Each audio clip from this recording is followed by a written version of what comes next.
빛의 자녀들, 이런 제목으로 함께 은혜 나눕니다. 에베레스트 등정에 성공한 존 크라카우시가 등정 경험에 대해서 이렇게 말을 했습니다. 1996년 5월 10일에 에베레스트 정상에 올랐습니다. 그런데 잠시 동안 머무를 수밖에 없었습니다. 무산소 등반을 했기 때문입니다.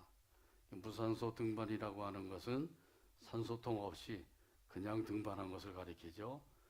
이 정상에는 산소가 부족하여 호흡이 곤란하고 근육이 뭉치기 시작했으며 몸이 어는 것을 느꼈기 때문입니다. 그래서 저는 그 정상에 오른 다른 그 세 동료와 함께 급히 산에서 내려오기 시작했습니다. 떠도는 구름이 우리를 스쳐 지나갔습니다.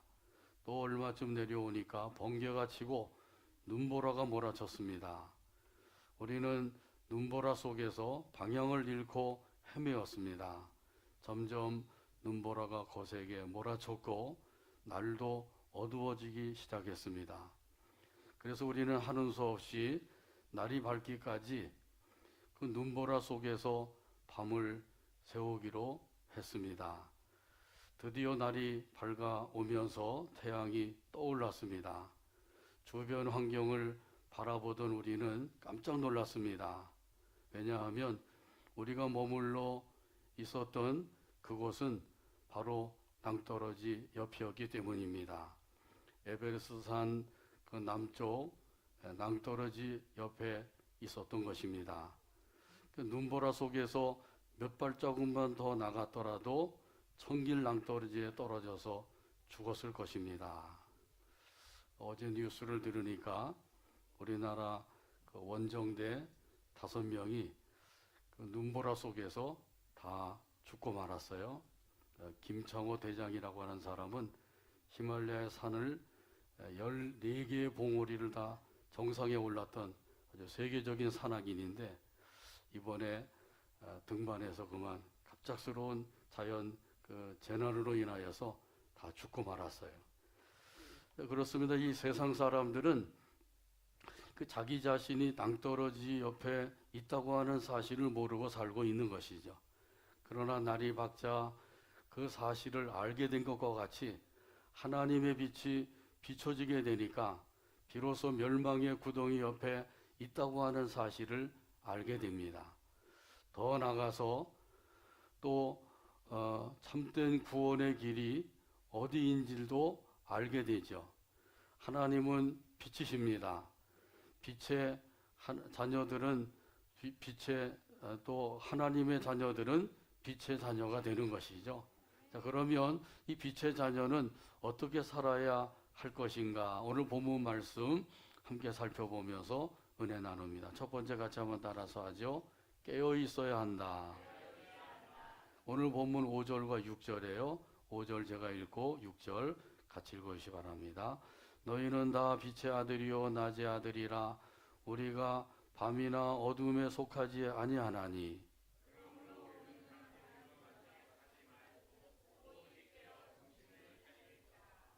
아멘.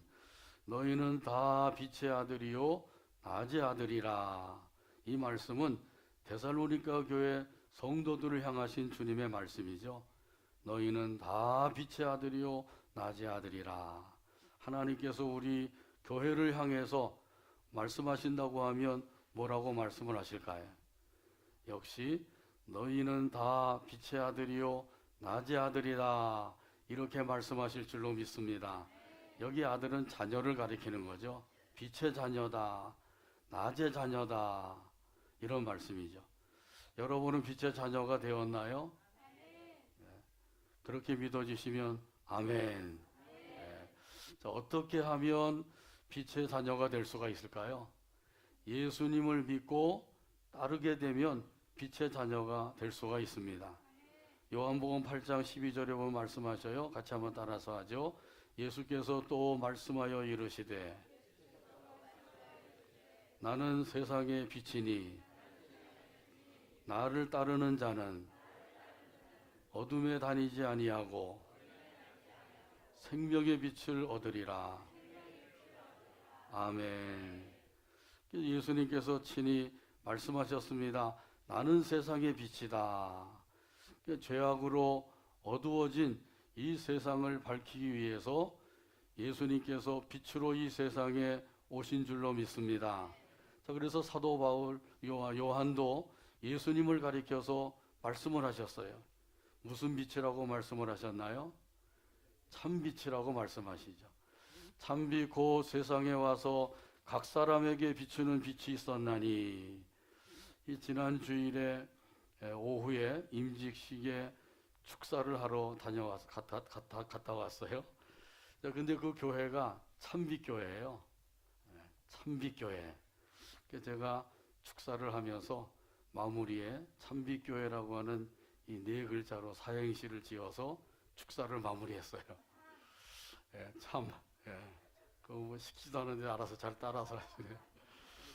참되시고 거룩하신 하나님이 빛으로 세상에 오셔서 죄인을 구원하시려고 교회 중에 교회 참빛교회를 세우셨으니 회개하고 예수 믿어 구원받고 영생을 누리십시오. 이게 참빛교회인데 박수를 치시네요. 참빛교회 성도님들이 막 박수를 치면서 좋아하시더라고요.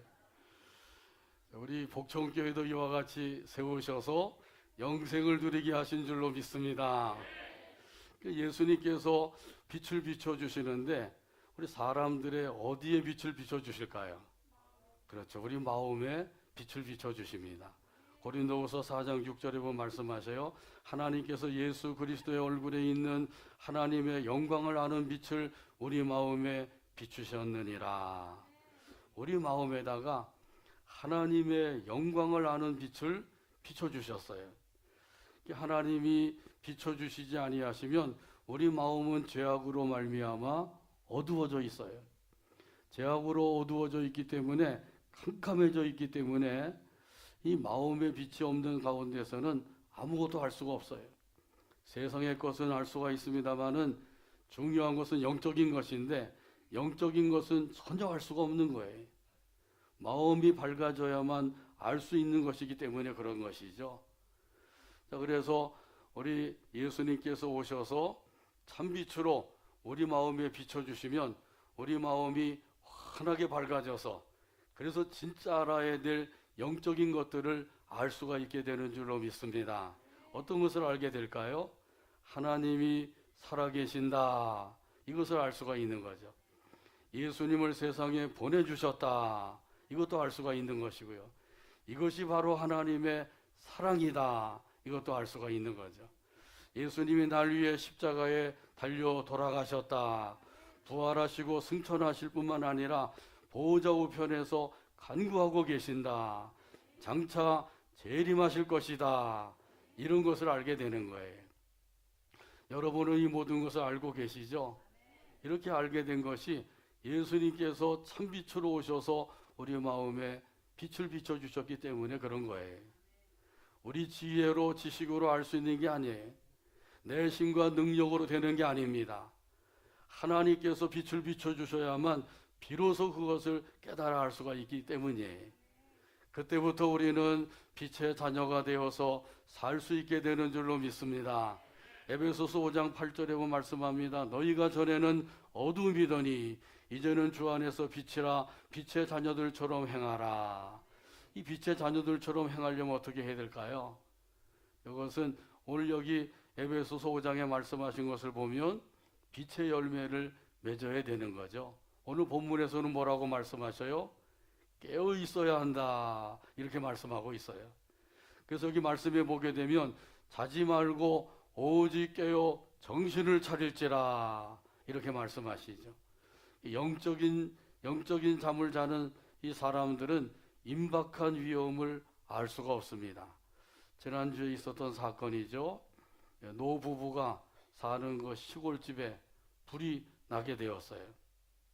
잠을 자다가 새벽에 불이 나서 그 할머니는 겨우 빠져나왔는데 79세가 된 그 할아버지는 거동이 불편해서 빠져나오지 못했습니다. 때마침 그 효자 53살 된 아들이 그 부모님을 찾아왔다가 불이 붙은 것을 보고 아버지를 구하러 뛰어들어갔어요. 뛰어들어간 순간에 그만 목조 건물이 화마에 의해서 무너지고 말았습니다. 그래서 그만 그 자리에서 부자가 함께 죽고 말았던 거예요. 이 할머니는 한순간에 남편과 아들을 잃게 된 것이죠. 이처럼 그 영적인 잠을 자는 사람들은 임박한 위험을 알 수가 없다는 거예요.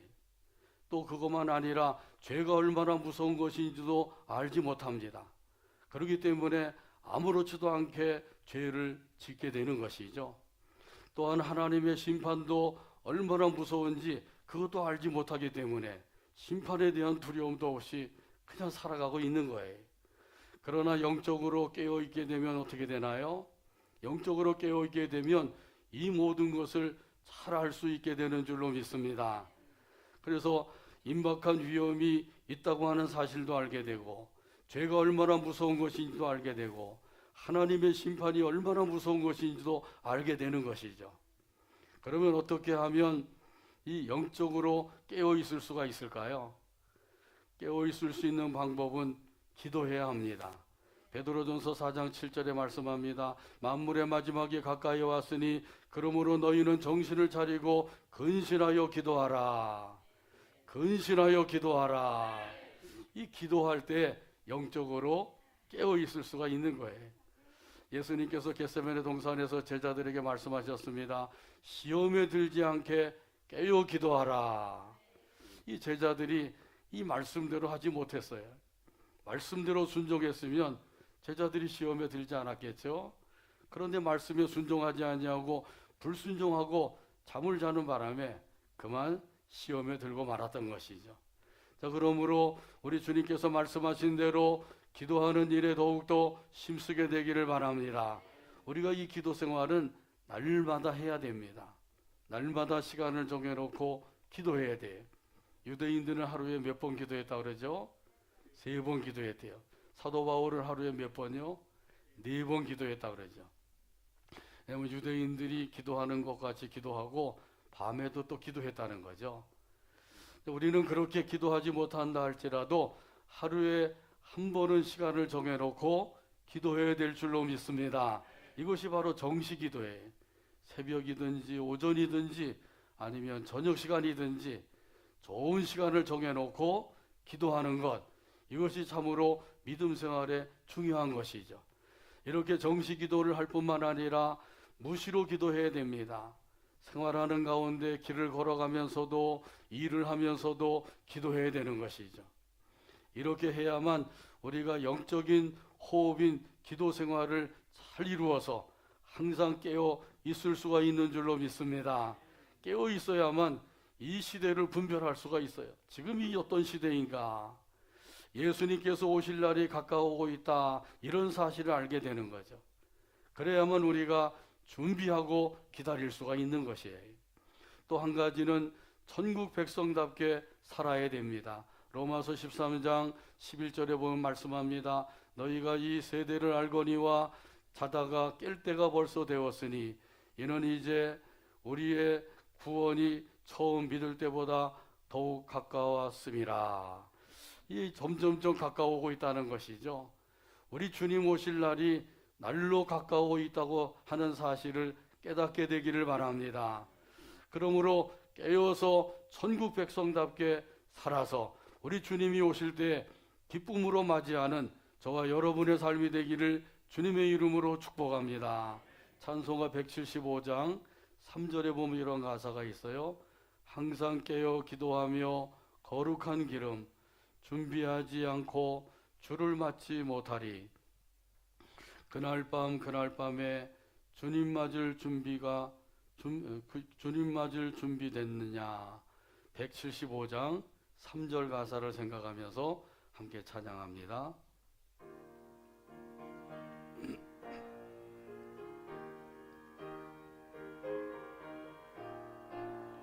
항상 깨어 기도하며 거룩한 기름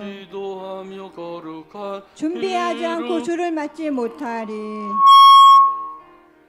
그날 밤에 그날 밤에 주님 맞을 등불이 주님 준비되었느냐 맞을 등불이 준비됐느냐 예비하고 예비하라 예비하고 예비하라 우리 신랑 예수 오실 때 우리 신랑 예수 오실 밝은 때 등불 손에 들고 밝은 등불 손에 들고 기쁨으로 주를 맞겠네. 기쁨으로 주를 맞겠네.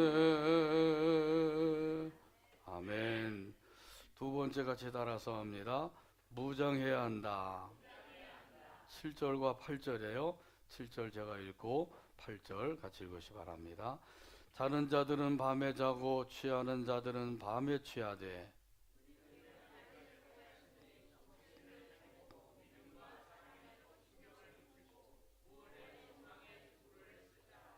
아멘. 밤에 속한 사람이 있고 낮에 속한 사람이 있음을 말씀해 주고 있죠. 밤에 속한 사람은 어떤 사람인가요? 잠자는 사람, 취하는 사람, 이런 사람이 밤에 속한 사람인 거죠. 잠자고 취하고 주로 밤에 이루어지게 되죠. 또 영적인 잠을 자는 사람들은 어떻게 된다고 말씀을 하셨나요? 임박한 위험을 모른다 그랬죠. 죄가 얼마나 무서운 것인지, 하나님의 심판이 얼마나 무서운 것인지 이런 것을 모르고 사는 사람이라 그랬어요. 이런 것을 모르면서도 또 조금 아는 것을 가지고 아주 대단히 아는 것처럼 아는 척을 하며 살게 되죠. 세상 것은 밝히 알 수 있을지 모르지만은 영적인 것은 잘 알지 못하고 사는 사람이에요. 반면에 낮에 속한 사람은 어떤 사람이라고요? 오늘 여기 말씀해 보면 정신을 차리고 있는 사람, 또 믿음과 사랑에 호신경을 붙이고 있는 사람, 구원의 소망에 투구를 쓰고 있는 사람, 이런 사람이 바로 낮에 속한 사람이다, 이렇게 말씀하고 있어요. 먼저 정신을 차리고 있는 사람이 낮에 속한 사람이라고 말씀하고 있습니다. 여기 정신을 차리고 있는 사람은 성실한 보초병과 같은 사람이에요. 휴전선 철조망 안에서 보초를 서는 병사가 고초를 서면서 꾸벅꾸벅 졸게 되면 어떻게 될까요? 그러면 쥐도 새도 모르게 목이 날아가는 거예요. 그래서 죽는 군인들이 많이 있다 그러죠. 우리 믿는 사람들은 영적 보초병인 줄로 믿습니다. 자, 그러니까 졸지 말고 정신을 똑바로 차리라고 말씀하고 있는 거예요. 말씀을 듣는 시간에도 졸게 되면 말씀을 듣지 못하고 말씀을 먹지 못하게 돼요. 정신을 차리라는 것이죠. 그렇지 아니하면 마귀에게 그 생각을 빼앗기고 말게 됩니다. 가룟 유다가 예수님을 팔게 되었어요. 어떻게 해서 그렇게 하게 되었나요? 마귀에게 그 생각을 빼앗겼기 때문이에요. 요한복음 13장 2절에 보게 되면 말씀합니다. 같이 한번 따라서 하죠. 마귀가 벌써 시몬의 아들 가룟 유다의 마음에 예수를 팔려는 생각을 넣었더라. 아멘. 마귀에게 생각을 빼앗기게 되면 자기도 모르게 마귀가 원하는 대로 생각도 하고 말도 하고 행동도 하게 되는 거예요. 그러다가 뒤늦게 가서 깨닫기도 하죠. 왜 내가 그런 생각을 했는가? 내가 왜 그런 말을 했지? 내가 왜 그렇게 행동을 했나? 이렇게 이제 깨닫기도 합니다만은 이 마귀가 우리 속에다가 생각을 넣어주면 마귀가 원하는 생각을 하게 되는 거예요. 이것이 참으로 무서운 일이에요. 그래서 우리 하나님께서 말씀하시기를 정신을 차려라 이렇게 말씀하고 계신 거죠. 정신을 차리지 아니하면 마귀에게 생각을 빼앗기고 마음도 빼앗기고 이렇게 해서 마귀가 원하는 대로 할 수밖에 없는 거예요. 자, 그러므로 이 말씀대로 정신을 차리고 하나님의 말씀에 굳게 서서 살아가는 저와 여러분의 삶이 되기를 주님의 이름으로 축복합니다. 그 다음에는 뭐예요? 믿음과 사랑에 호신경을 붙여라 이렇게 말씀하고 있는 거죠. 여기 호신경이라고 하는 것은 어떤 것인가요? 이것은 가죽이나 새로 만든 갑옷이에요. 전쟁터에 나가는 그 병사에게 가슴과 배를 보호하기 위해서 갑옷을 입혀주는 것이죠. 호신경을 입혀주는 거예요. 영적 싸움터에 나가는 그리스도의 군사들에게도 이 갑옷을 입어야 된다는 것이죠. 이 갑옷이 바로 이 여기서는 가죽이나 새로 만든 갑옷인데, 우리 영적인 싸움터에 나가는 그리스도의 군사들이 입는 갑옷은 어떤 것이라고요? 믿음과 사랑으로 만든 갑옷이라는 거예요. 그래서 이 믿음과 사랑으로 만든 갑옷을 입고 나가야만 우리가 마귀와 더불어 싸워서 승리할 수가 있는 줄로 믿습니다. 이 믿음과 사랑으로 만든 이 갑옷을 입고 나가는 사람들은 믿음으로 싸워서 승리하게 되는 거예요. 마귀는 지금도 우리 예수 믿는 사람들을 넘어뜨리려고 부단히 공격하고 있어요.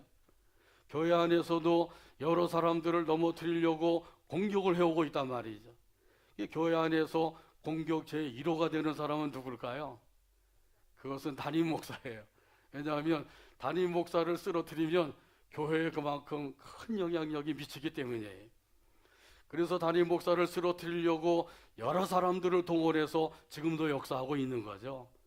이렇게 이 역사하고 있는 그 마귀의 역사를 물리치고 승리하려면 믿음과 사랑의 갑옷을 입어야 될 줄로 믿습니다. 마틴 루터가 종교개혁을 할 때 그 환상 중에 마귀가 찾아와서 마틴 루터가 지금까지 지은 죄를 다 적어가지고 보여주더라는 거죠.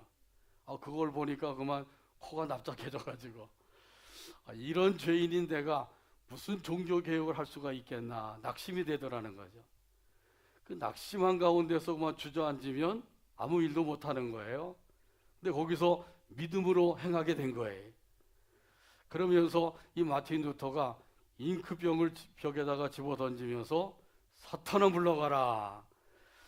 그런 죄를 지은 것은 틀림없지만은 그 모든 죄를 예수님께서 십자가에서 흘리신 피로서 다 깨끗이 씻어주셨다. 이렇게 선언을 했다는 거죠. 이게 바로 믿음으로 나가는 거예요. 이렇게 믿음으로 나가서 마귀의 공격을 물리치고 승리하는 저와 여러분 되기를 주님의 이름으로 축복합니다. 교회 안에서 나를 괴롭히고 힘들게 하는 사람이 있으면 어떻게 해야 될까요? 지팡이로 먼지가 안 날 때까지 때려줘야 될까요? 그렇게 해가지고는 해결이 안 되겠죠. 이런 사람들에게는 사랑의 갑옷을 입고 나가야 될 줄로 믿습니다. 사랑의 마음을 가진 사람들은 타인의 허물을 덮어주는 거예요. 그걸 들추어내기를 좋아하고 열심히 들추어내는 사람들은 사랑의 마음이 없다고 하는 증거예요. 나는 사랑이 없습니다. 그렇게 얘기하는 것 같은 것이죠. 또 사랑의 마음을 가진 사람들은 다른 사람들을 도와주고 베풀어주며 살게 됩니다. 사랑이 없으면 누굴 도와주고 베풀어주는 일, 그걸 하지 못하는 거예요. 진실한 사랑의 마음을 가지고 섬기고 봉사하는 일을 하지 못하게 되는 거죠. 그래서 그 사람 마음 속에 사랑의 마음이 있는가, 이것이 참으로 중요한 거예요. 믿음의 마음, 사랑의 마음, 요 두 가지를 가지고 있다고 하면 이 사람은 믿음과 사랑의 갑옷을 입고 사는 사람이에요. 이런 사람은 마귀가 공격을 해온다 할지라도 그 믿음과 사랑을 가지고 넉넉히 이기고 승리해서 하나님 앞에 영광 돌리게 되는 줄로 믿습니다. 또한 구원의 소망의 투구를 써야 된다고 말씀하셨어요. 여기 구원의 소망의 투구를 쓴다고 하는 것은 구원의 확신, 천국의 소망을 가져야 된다고 하는 뜻입니다. 구원의 확신을 가지고 계신가요? 한 반도 안 되시네요. 구원의 확신을 가지고 계신가요? 한 반 정도 되는 것 같습니다. 이 구원은 하나님께 속한 거예요. 내가 구원을 받는 게 아니에요. 내가 힘써서 구원받는 게 아니에요. 하나님께서 구원해 주시면 되는 거예요. 그렇기 때문에 구원의 확신을 가질 수가 있는 거죠. 내가 구원을 얻는다고 하면은 그러면 열심히 믿음 생활할 때는 구원을 받은 것 같고 그러지 않을 때는 구원을 받지 못한 것 같고 구원이 붙었다가 떨어졌다가 얼마나 불안한 거예요. 근데 이 구원은 내게 속한 것이 아니라 하나님께 속한 것인 줄로 믿습니다. 그래서 하나님이 한번 구원해 주시면 그 구원은 영원한 구원이에요. 이렇게 믿으시길 바랍니다. 그래야만 우리가 구원의 확신을 가지고 살 수가 있는 거죠. 우리 예수 믿는 사람의 소망은 어떤 소망인가요? 땅의 소망인가요? 하늘의 소망인가요? 알기는 잘 알고 계시네요. 우리 믿는 사람의 소망은 땅의 소망이 아니에요. 이 땅의 소망을 가지고 사는 사람은 그 소망이 사라질 때 낙심하고 절망하고 믿음도 저버릴 수도 있고, 열심히 잘 섬겼던 사람들이 섬기지 못하게 될 수도 있고요. 그리고 진실한 마음으로 섬겼던 사람들이 그러지 못하는 경우도 있습니다. 이 땅의 소망을 가지고 살기 때문에 우리 믿는 사람의 소망은 하늘의 소망, 천국의 소망, 영생의 소망인 줄로 믿습니다. 이 소망을 가지고 살라고 말씀하시는 거예요. 그럴 때 우리가 이 소망 가운데서 승리의 삶을 살게 되고 우리 하나님 앞에 영광 돌리게 되는 줄로 믿습니다. 정신을 차리고 믿음과 사랑과 소망으로 무장하여서 승리의 삶을 살다가 우리 주님이 오실 때 우리 주님을 기쁨으로 영접하는 저와 여러분 되기를 주님의 이름으로 축복합니다. 이 땅에 사는 동안에 잘 먹고 잘 살다가 예수님 오실 때 허둥지둥하면서 예수님을 영접하지 못한다고 하면 그거야말로 참으로 불행한 삶을 사는 거예요. 자, 그러므로 믿음으로 승리해서, 사랑으로 승리해서, 소망으로 승리해서 예수님 오실 때 할렐루야 찬송하면서 영접하게 되기를 주님의 이름으로 축복합니다. 옆 사람들에게 말씀해 주세요. 믿음과 소망과 사랑으로 승리하세요. 이렇게 되기를 축복합니다. 세 번째 같이 따라서 하죠. 잊지 말아야 한다. 9절 말씀이에요. 9절 같이 읽습니다. 하나님이 우리를 세우심은 노하심에 이르게 하심이 아니요 오직 우리 주 예수 그리스도로 말미암아 구원을 받게 하심이라. 아멘. 여기 세우셨다고 하는 말은 택하셨다고 하는 뜻이에요. 우리를 택하심은 그 택하신 은혜를 가리키고 있는 거죠. 이 은혜를 잊지 말아야 한다라는 말씀이에요. 우리를 택하신 목적이 무엇일까요? 그것은 노하심에 이르게 하심이 아니라 오직 구원을 받게 하심이다. 이렇게 말씀하셔요. 구원을 받아서 영생에 들어가게 하기 위해서 우리에게 택하신 은혜를 부어주신 줄로 믿습니다. 진노가 아니라 영생이라고 하는 사실이에요. 우리가 지은 죄를 생각하게 되면 하나님의 진노를 받아야 마땅할 죄인이죠. 우리 자신을 들여다보면 하나님의 진노를 받아야 마땅할 죄인들이에요. 그럼에도 불구하고 하나님께서 우리에게 택하신 은혜를 부어주셔서 구원받게 하시고 영생을 얻게 하신 줄로 믿습니다. 이것이 바로 하나님의 사랑이요 은혜예요. 웬 은혜인가 웬 사랑인가 찬송하게 되죠. 바로 이 택하신 은혜로 말미암아 이루어진 거예요. 그러므로 이 은혜를 잊지 말아야 됩니다. 항상 기억해야 됩니다. 소와 양이 되새김질하는 것처럼 택하신 은혜를 되새김질하며 살아야 돼요. 그걸 계속해서 되새기면서 살아야 되는 거죠. 그러면 그 은혜 안에 항상 머물러 살 수가 있는 줄로 믿습니다. 시편 103편 2절에 보게 되면 말씀하셔요. 같이 한번 따라서 하죠. 내 영혼아 여호와를 송축하며 그의 모든 은택을 잊지 말지어다. 아멘. 무엇을 잊지 말라고요? 여호와의 은택, 하나님의 은혜를 잊지 말라는 거예요. 큰 죄악에서 건지신 주 은혜 고마워. 나 처음 믿은 그 시간 귀하고 귀하다. 택하신 은혜를 받은 그 순간 얼마나 귀하고 귀한 시간이에요. 빛의 자녀가 된 그 시간 귀하고 귀하다. 낮에 속한 사람이 된 그 시간 귀하고 귀하다. 이거보다도 귀한 시간이 없어요.